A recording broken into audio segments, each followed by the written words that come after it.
I would never have called myself a game changer in the early days. I just more and more was different. I did things differently. One of the biggest challenges is feeling different, is feeling that you don't fit. It's feeling that when everyone else is talking about something that seems tremendously important to them, you don't fit in that conversation anymore because you're thinking differently and you're wanting to have a different experience of life. So there's an isolation that can come up until you find your community, the place where you belong, and your peers who are other people who think differently as well. Another challenge, and I think all of us probably have this challenge in one way or another, but it's unique to each person, is that as you start to step away from the mainstream or step away from the rat race, which I did to quite a considerable extent, you can really hurt the people who, because there's a rejection that can go with that to begin with. It's not the case for me anymore. I don't reject people like that anymore. But in the early days, I was really fervent, and it was like, I've got the answers, and I know how you should all be living, and you should listen to me, and can't you see, like, I've got it and you haven't? I think a lot of us go through that. And I think that I probably hurt quite a lot of people that way.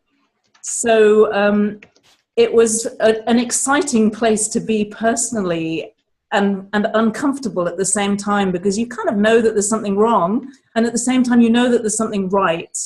And so there's this weird experience that you have of like knowing that what you're doing is important and meaningful, and yet not having found the grace to be able to take people with you, or to be able to explain what you're doing and why you're doing it, or to be able to explain to your parents that you simply think differently from them and that you're good with that and you'd like them to be good with that too.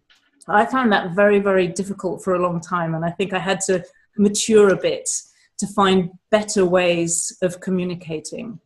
And the other main challenge that I think is very common amongst people I meet is that if you are not working in the mainstream, you know, once I wasn't a teacher, I wasn't a lawyer, I wasn't a civil servant, I wasn't doing any of the things I should have been doing. I had to find my own way financially. And in terms of work, you know, people will say to me all the time things like, oh, Sarah, don't do anything spiritual because people don't get it and they won't buy anything from you. Or don't do this. You can't do that because this is what the mainstream wants. And if you don't do it, then, you know, it won't work. And there was so much fear around everything I did. And at times I bought into that because I was trying to learn from people how to do business, how to make money, how to do all the things we needed to do. And actually, the more I did that, the less things worked out for me. So you really have to find your own path as a game changer. You have to have the courage to do things differently. And you have to have the courage to experiment and find what works for you, because it's very difficult for somebody to tell you how it's supposed to be.